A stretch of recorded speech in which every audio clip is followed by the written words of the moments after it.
Assalamualaikum warahmatullahi wabarakatuh.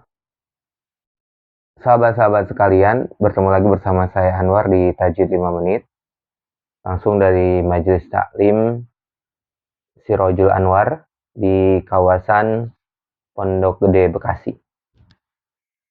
Pada kesempatan kali ini saya akan mencoba membahas sebuah kitab baru yang berjudul Ta'limul Muta'alim,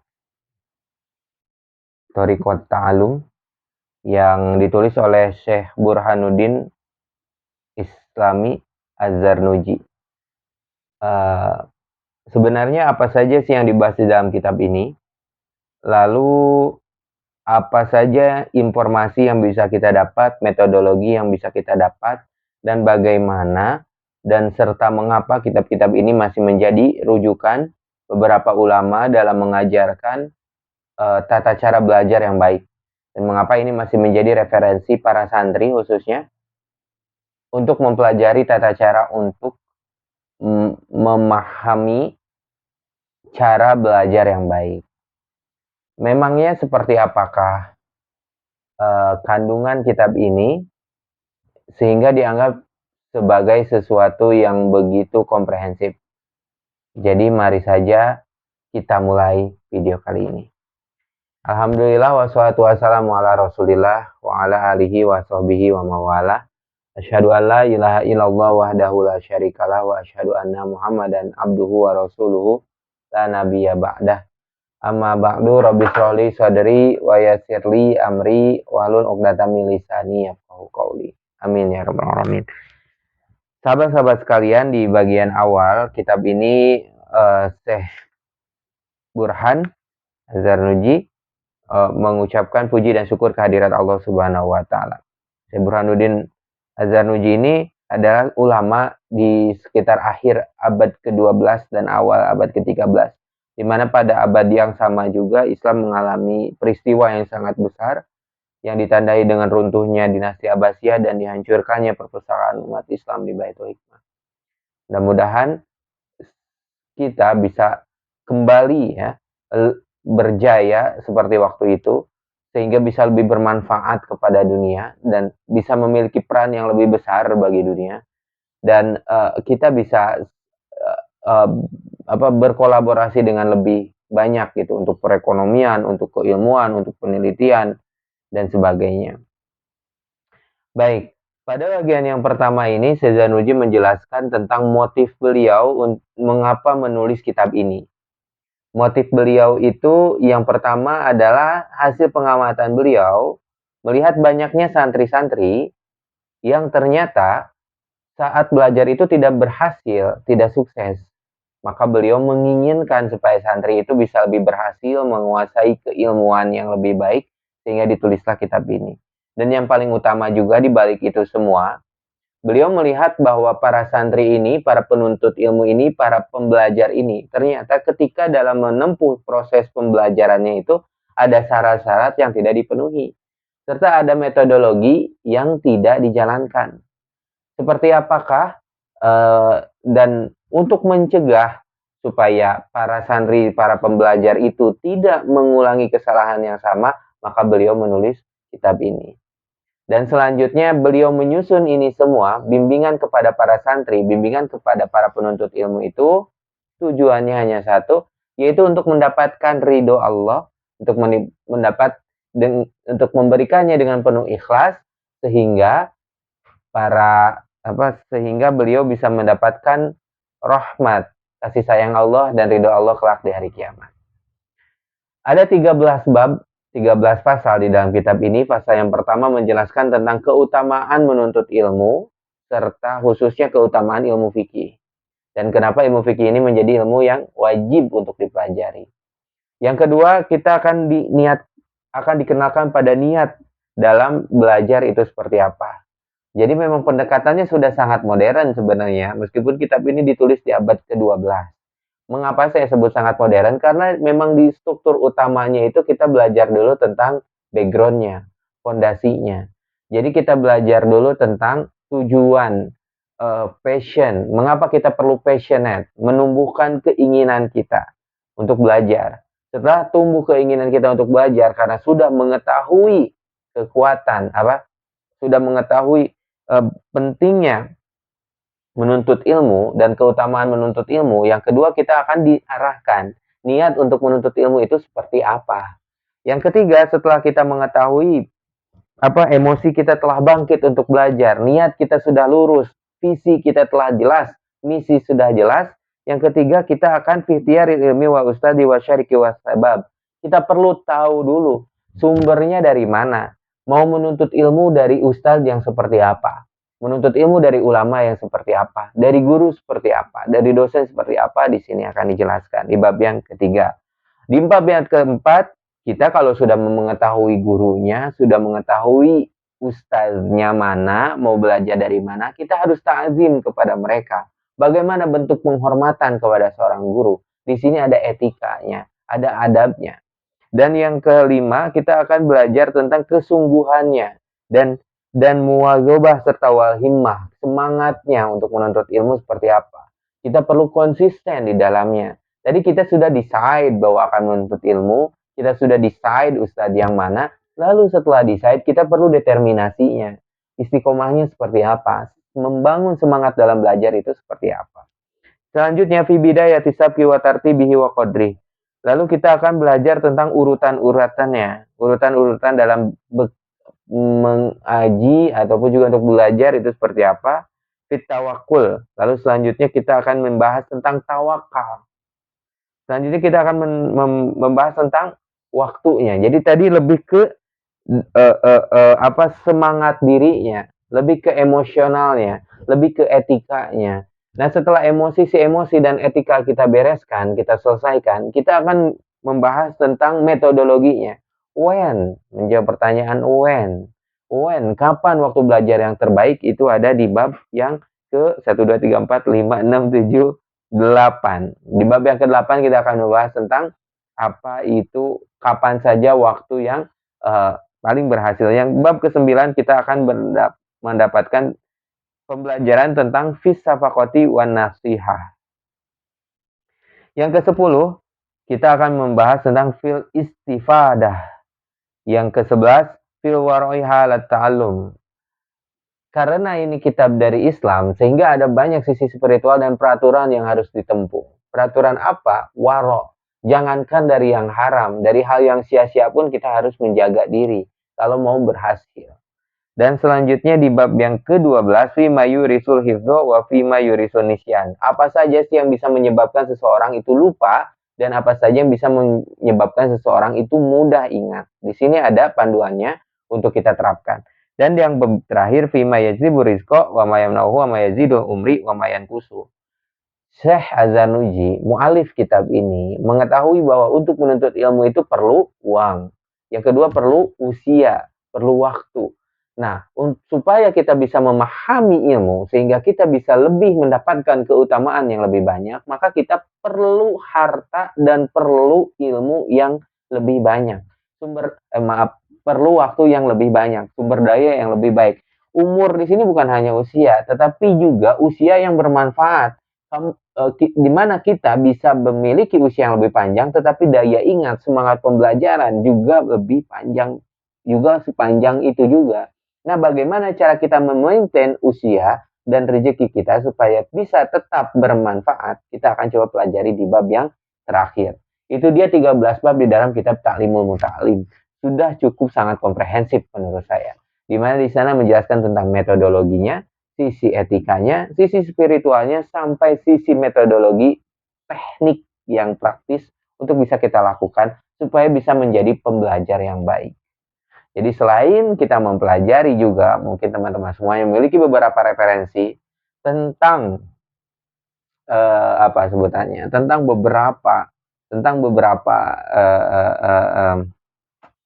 cara-cara belajar yang baik, yang modern sekarang. Ini sudah sangat layak untuk teman-teman jadikan referensi juga untuk bagaimana cara untuk belajar dengan baik. Mari kita langsung aja masuk ke bab yang pertama. Faslun fi mahiyatil ilmi wa fiqhi wa fadli. Ini sebenarnya video yang ketiga yang saya ambil karena video yang pertama, yang kedua itu ada masalah teknis. Di sini di bab yang pertama ini menjelaskan tentang keutamaan ilmu. Qala Rasulullah Shallallahu Alaihi Wasallam, sudah cukup sebenarnya satu hadis ini memotivasi umat muslim untuk mencari ilmu. Apa sabda Nabi Shallallahu Alaihi Wasallam?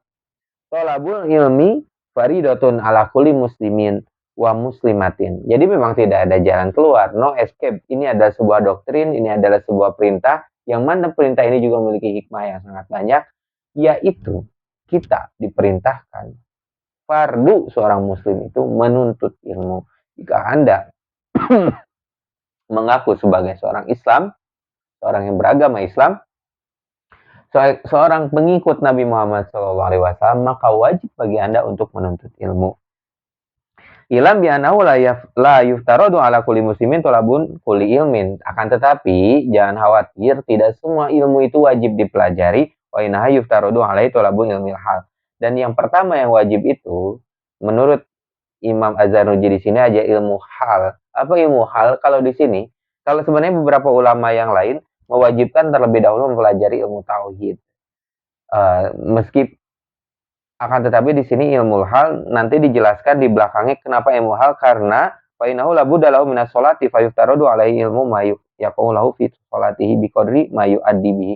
Kurang lebih ini menjelaskan, karena ilmu hal yang saya pahami di sini ilmu fikih itu menjelaskan tentang menjelaskan tentang ibadah kepada Allah. Otomatis jika Anda mau ibadah, Anda akan lebih tahu juga tentang Allah. Anda harus tahu juga, akan lebih tahu juga tentang ketauhidan gitu ya, tentang siapakah Allah, tentang siapakah Rasulullah, mengapa kita perlu ibadah kepada Allah, mengapa kita perlu untuk mengikuti sunnah Nabi Muhammad SAW, dan lain sebagainya. Siapakah Allah, kita akan jelas dalam ilmu tauhid.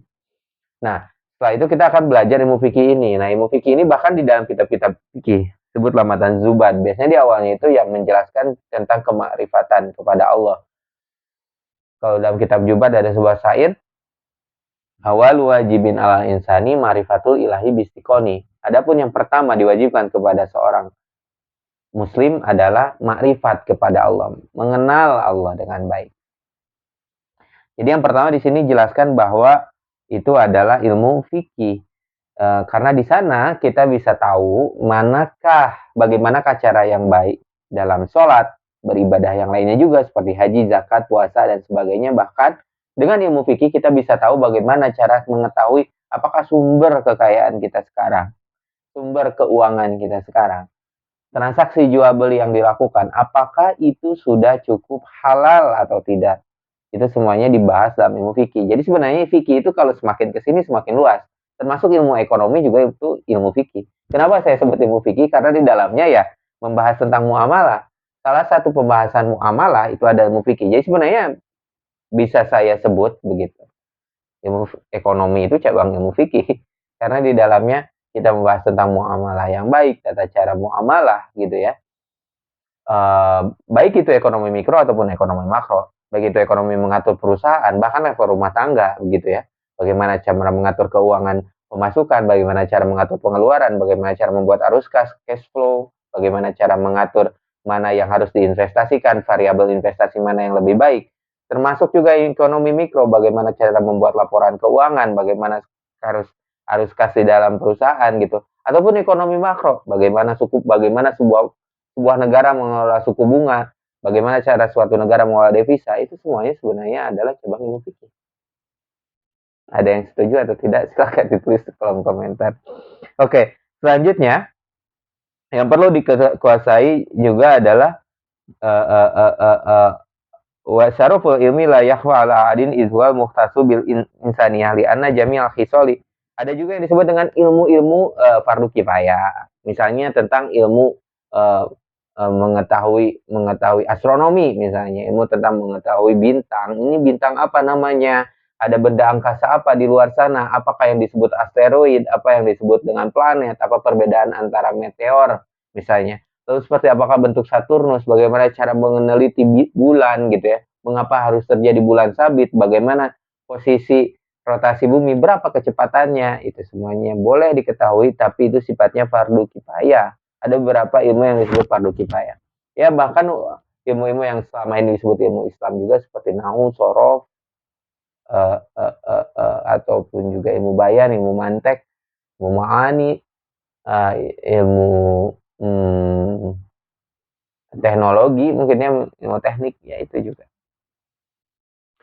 Kama qila li Muhammad ibn al-Hasan Abdillah rahmatullahi alaih, ta'allam fa innal ilma zainun li ahlihi wa fadlun wa unwanun li kullil mahamidi wa kun mustafidan kulla yaumin ziyadatan minal ilmi wasbah fi buhuril fawaidi ila akhiri syair.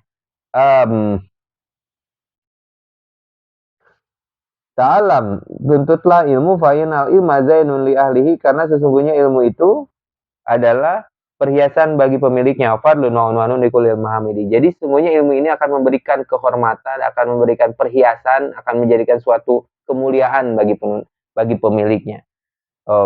Guru saya menjelaskan bahwa jika kita memiliki harta, manusia itu akan menjadi secara tidak langsung menjadi budak harta. Mengapa? Karena dia akan cenderung untuk bagaimana cara menjaganya. Bahkan kalau misalnya sekarang kita belajar tentang ilmu investasi misalnya, wah, kita bagaimana cara mencari uang sebanyak-banyaknya, apalagi dengan kondisi kapitalisme seperti sekarang, dimana kita dituntut untuk mencari harta banyak-banyaknya, lalu setelah punya bagaimana cara menginvestasikannya, bahkan bagaimana kita memahami bahwa waktu itu memiliki nilai uang di dalamnya. Wallahu a'lam.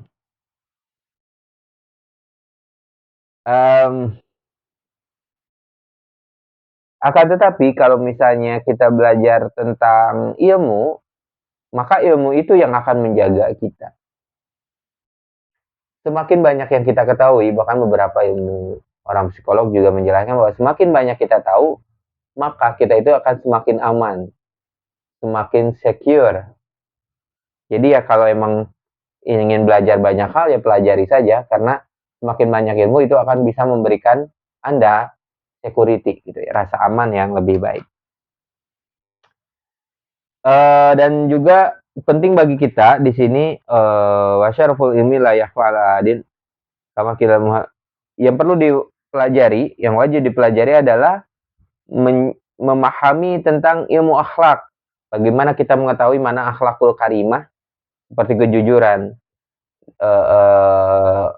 lalu tawadu gitu ya. Dan bagaimana kita mengetahui manakah akhlakul mazmumah, seperti misalnya bakhil, penakut, dan sebagainya.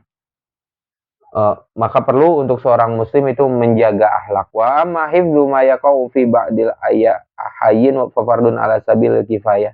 Idza qama bihil ba'du fil baldah saqata anil baqin.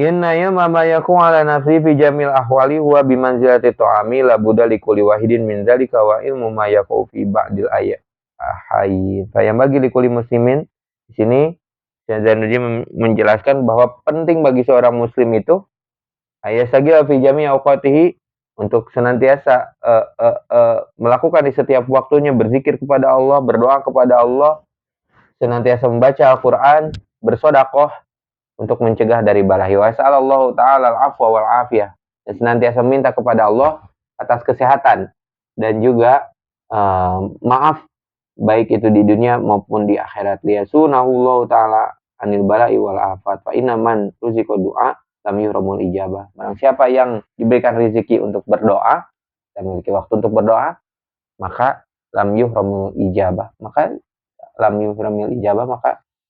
tidak akan dihalangi ijabah doanya. Fa in kanal bala'u muqaddaran yusibhu la mahala, lakin yuyassiruhu Allahu alaihi wa yarzuquhu sabra bi barakati doa.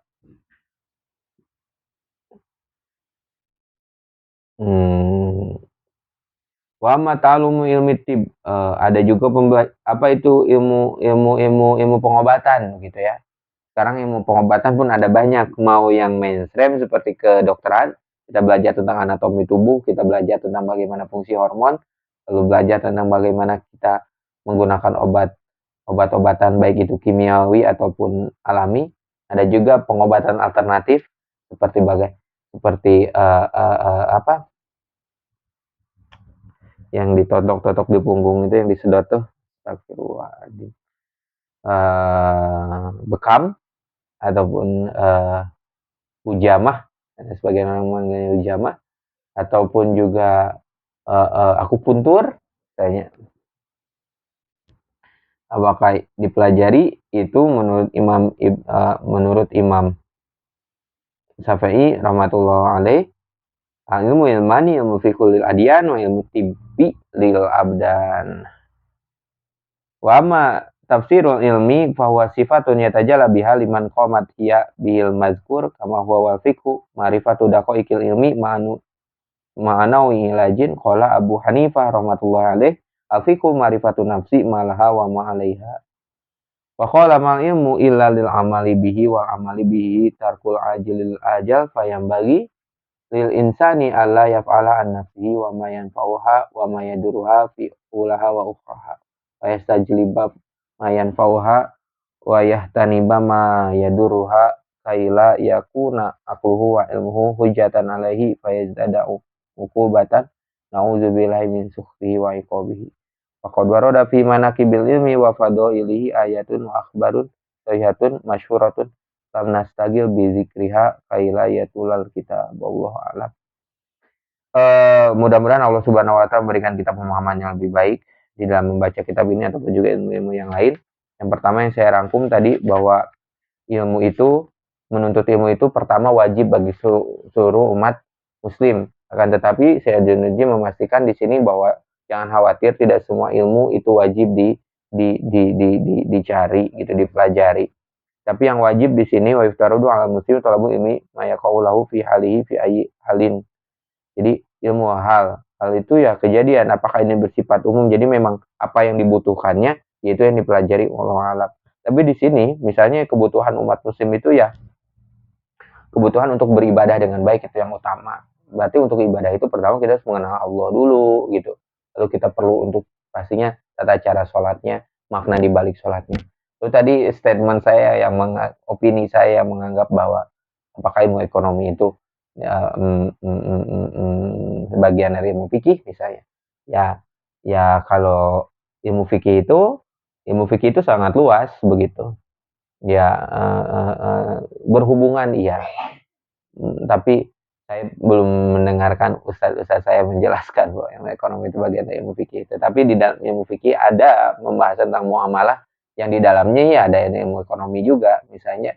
Akan tetapi sekarang disebut ekonomi Islam gitu karena dianggap memang itu berasal dari Al-Quran dan hadis. Misalnya bagaimana tentang jual beli, rahan gitu ya, tentang pegadaian dan sebagainya, pegadaian syariah dan sebagainya.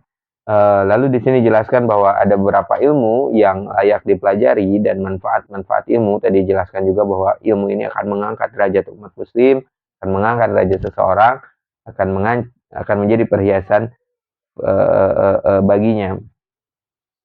Lalu pentingnya seorang muslim itu untuk mempelajari beberapa ilmu lain seperti misalnya ilmu akhlak, itu perlu juga.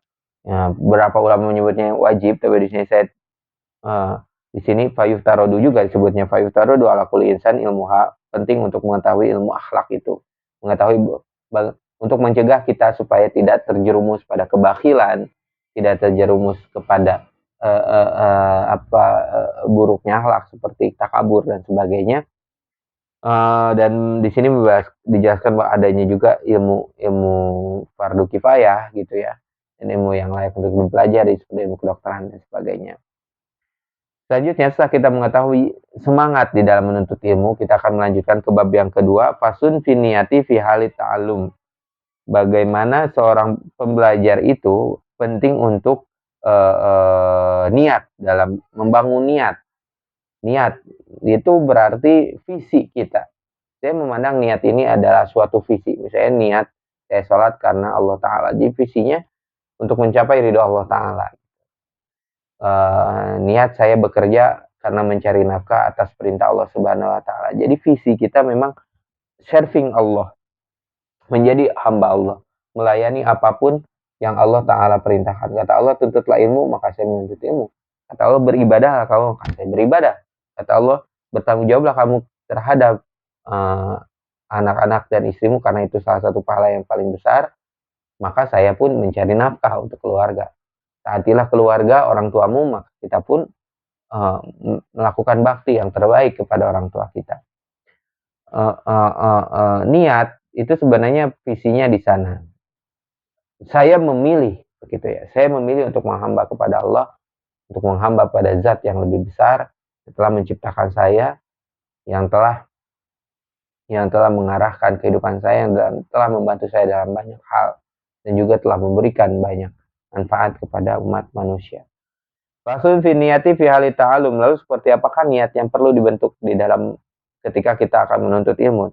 Sumala budalau minan niyati fi zamanin ta'alumil ilmi. Izin niyatu hiyal aslu fi jamil ahwal. Dikauli alaihi salatu wassalam, innamal amalu biniyat, hadisun sahih. Jadi ada sebuah hadis dari Rasulullah sallallahu alaihi wasallam, innamal amalu biniyat wa innamal likulli imri'in ma nawa. Sesungguhnya segala amal itu memiliki niat, dan seseorang akan mendapatkan, dan segala sesuatu itu tergantung dengan niatnya, kurang lebih seperti itu. Jadi tidak hanya niat ini bukan hanya penting di dalam ketika kita akan menuntut ilmu. Astagfirullahaladzim. Maka pentingnya di sini adalah niat itu penting dilakukan tidak hanya ketika kita akan menuntut ilmu, tetapi juga pada setiap melakukan segala sesuatu, supaya bisa lebih bernilai ibadah. Wan Rasulullah sallallahu alaihi wasallam, ada sebuah hadis juga dari Nabi Muhammad sallallahu alaihi wasallam, kam min amalin yutasawwaru bi suratil amali dunya wa yasiru bi husnin niyah min amalil akhirah. Wa kam min amalin yutasawwaru bi surati amalil akhirah tsumma yasiru min amali dunya bi su'in niyah. Jadi ada beberapa amaliyah dunia, tetapi karena bagusnya niat ketika akan melakukan hal tersebut menjadi sebuah amal akhirat. Misalnya saya melakukan video seperti ini, kita belajar juga, ataupun saya membuat konten seperti ini. Ini kan perbuatan buat sebagian ini perbuatan duniawi gitu ya, membuat konten. Tapi kalau misalnya saya meluruskan niat saya dari awal bahwa ini supaya saya bisa belajar dengan lebih baik. Ini supaya bisa ada orang yang juga mempelajari tentang kitab ini, tentang ilmu dari Allah Subhanahu wa taala dengan lebih baik. Juga sekitar saya, untuk merubah sekitar saya, khususnya diri saya supaya bisa lebih baik. Maka mudah-mudahan ini bisa menjadi amaliyah akhirat buat saya. Akan tetapi kalau misalnya ada juga orang yang melakukan amal akhirat, misalnya berdakwah gitu ya, ataupun juga sholat, ataupun berzakat, berinfak. Akan tetapi karena buruknya niat, saya sholat karena ingin disebut sebagai orang soleh, misalnya saya sedekah supaya disebut sebagai orang dermawan, atau misalnya supaya saya bisa mendapat posisi yang lebih baik di masyarakat, maka itu bisa menjadi hanya amaliyah dunia saja. Wa yang bagi ayan wiya muta'allimu bi talabil ilmi ridho Allahi ta'ala wa darul akhirah. Jadi memang sudah selayaknya bagi setiap santri penuntut ilmu, baik itu santri yang ada di pondok, santri yang ada di majelis taklim, ataupun juga seorang karyawan misalnya, lalu ingin belajar agama ataupun ingin belajar untuk mendekati ilmu, ataupun ya bapak-bapak juga yang mengikuti pengajian mingguan, misalnya itu para penuntut ilmu juga. Jangan lupa ketika akan menuntut ilmu itu niatkan hanyalah untuk mencari ridho Allah Ta'ala dan juga mendapatkan tempat yang terbaik kelak di hari akhirat. Wa izalatal jahli, dan untuk menghilangkan kebodohan an nafsihi wa an sairil juhal, khusus baik untuk dirinya sendiri ataupun juga untuk orang-orang yang bodoh yang belum tahu lah di sana. Kalau misalnya ada yang belum tahu bahwa untuk melakukan segala sesuatu itu harus ada niatnya, perlu ada niatnya, perlu kita pilih untuk berniat terlebih dahulu, maka kita buat video ini misalnya. Wahya idin, dan juga untuk menguatkan agama, wa ibqa al islami, dan juga untuk melanggengkan Islam, untuk ya mengkontinukan, meregenerasi supaya Islam ini tidak punah begitu. tidak akan, tetapi semakin dikenal, semakin diketahui. Fa inna baqa'al islami bil ilmi, karena memang sumber keabadian Islam ini karena adanya ilmu. Wala yasihu zuhdu wa taqwa ma'al jahli man syadal ustadzu syekhul imamul ajallu burhanuddin sahibul hidayah syi'ran liba'dihim. Fasadun kabirun alimun mutahattikun wa akbaru minhu jahilun mutanassiku. Huma fitnatun fil alamin azimah liman bihi ma fi dinihi yatamassaku. Wa yanwi bi syukra ala nikmatil aqli, dan sebaiknya kita berniat untuk menuntut ilmu itu sebagai wujud syukur kita. Mengapa perlu syukur? Karena syukur adanya nikmatnya akal di kepala kita, di pikiran kita. Jadi ya, kita udah diberikan akal, berbeda dengan binatang, berbeda dengan hewan begitu. Kita memiliki akal budi. Nah, sebagai wujud syukurnya kita belajar. Kita mempelajari, bahkan kita belajar tentang tata cara belajar. Kita menganalisa cara bagaimana menciptakan ilmu. Wasihatil badan, dan kita bersyukur terhadap sehatnya badan dengan ya kita menuntut ilmu, memahami ilmu. Walayan wibihil ikbalun nasi ilai walastihlabahu tamid dunya wal karamati indas sultani wa ghairi. Qala Muhammad ibnul Hasan rahimahullahu law kana nasu kulluhum abidi laqtaqtuhum wa tabaratu an walaihim wa dzalika li anna ma wajada lazzatal ilmi wal amali bihi falamma yarghabu fiha indan nas. Ansyadana Syekhul Imamul Ajalul Ustaz Kiwamuddin Hammad bin Ibrahim Ibni Ismail As-Sofar Al-Ansori imla'an li Abi Hanifah rahimahullahu ta'ala syi'ran. Man talaba ilma lil ma'ad fa zabifadlin minar rasyad fayal khusrana talibi linaili fadlin minal ibad. Allahumma ila za talabal jaha lil amri bil ma'rufi wa nahwi anil munkar tanfizil haq wa iza ziddini la li nafsi wa hawahu fayajuzu zalika biqadri ma yuqimu bihil amru bil ma'ruf wa nahyi anil munkar wa yabaghi li talibil ilmi ay yatafakkaru fi zalika fa innahu yata'allamul ilma bijuhdin kasirin fala yasifu ila dunya al haqirah al qalilah al faniyah. Ya dunya qallu minal qalil wa ashikuha azalu minal zalil. Tusimu bisihriha qauman wa tu'mi fahum mutahayyiruna bila dalil. Jadi nggak perlu kalau misalnya kita mau menuntut ilmu itu karena ingin dipuji orang, gitu ya.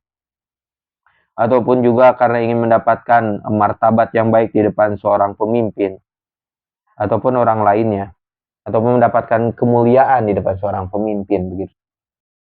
Akan tetapi penting untuk kita menuntut ilmu itu ya untuk hari akhirat kita kelak begitu. Karena memang dijelaskan di sini dunia itu sangat sedikit dari yang sedikit. Misalnya air minum ini ada banyak, ada sedikit, segini. Ini ilmu itu lebih sedikit, kehidupan di dunia ini lebih sedikit. Karena ada kehidupan yang lebih langgeng kelak di hari akhirat. Karena kita yakin bahwa hari akhirat itu abadi. Segala hal yang ibaratnya yang nikmat di dunia ini akan sangat sedikit.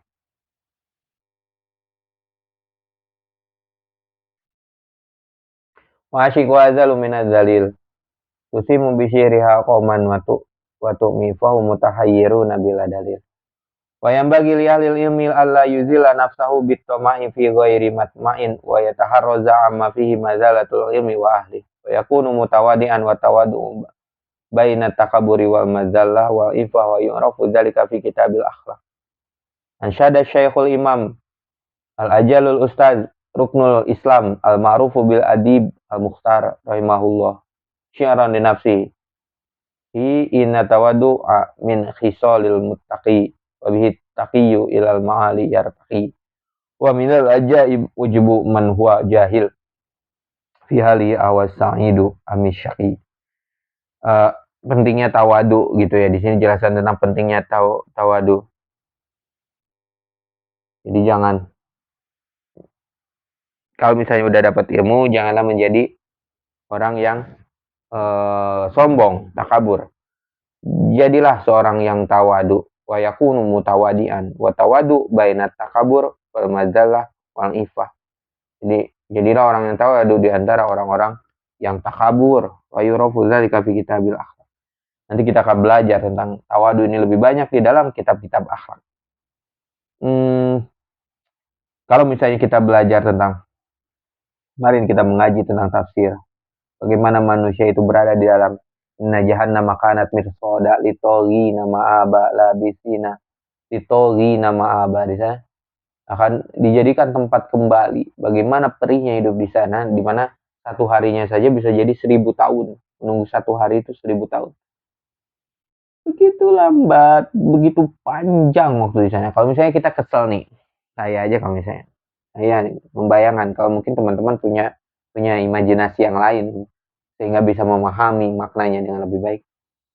Kalau misalnya ini misalnya 2 minggu ke depan itu ternyata sebulan ini wah nggak ada libur, perusahaan akan lembur terus, pekerjaan banyak.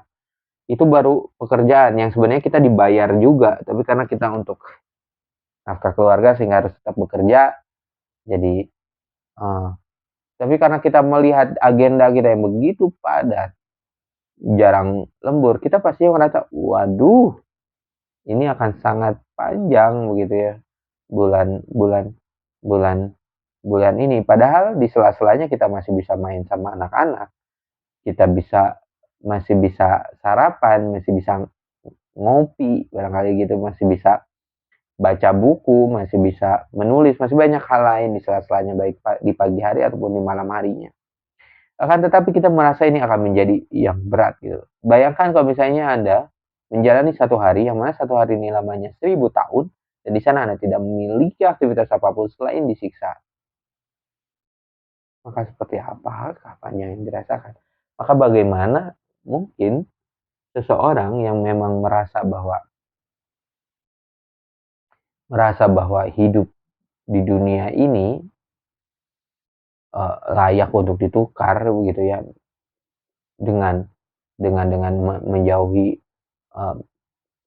menjauhi perintah Allah dan lebih mendekati pada larangan-larangan Allah. Jangan membuka aurat, jangan mengumbar nafsu, jangan jangan berkata-kata kotor begitu. Terlepas dari, apalagi jangan menyakiti orang lain. Terlepas dari memang ada niat baik di balik itu semua untuk berbuat baik, untuk mencari nafkah, atau misalnya untuk untuk hal-hal yang baik, tapi caranya yang buruk ini juga bisa berbahaya begitu, apalagi sampai menjauhi akidah Islamiyah, memilih akidah yang salah.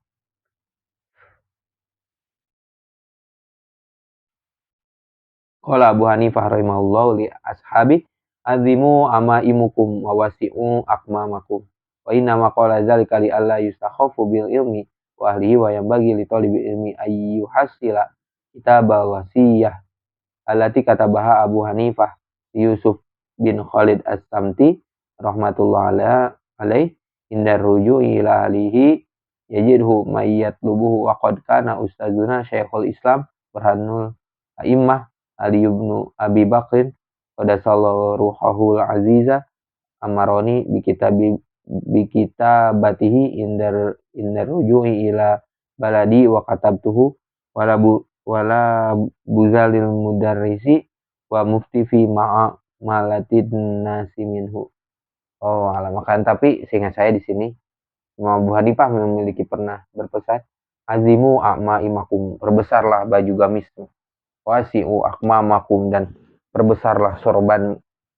Wa inna maqala dzalika li alla yustakhaffu bil ilmi. Jadi maksud ini itu bukan untuk sombong, akan tetapi untuk menunjukkan bahwa ilmu ini, memvisualisasikan bahwa ilmu ini memang memberikan kehormatan bagi para pencarinya gitu ya.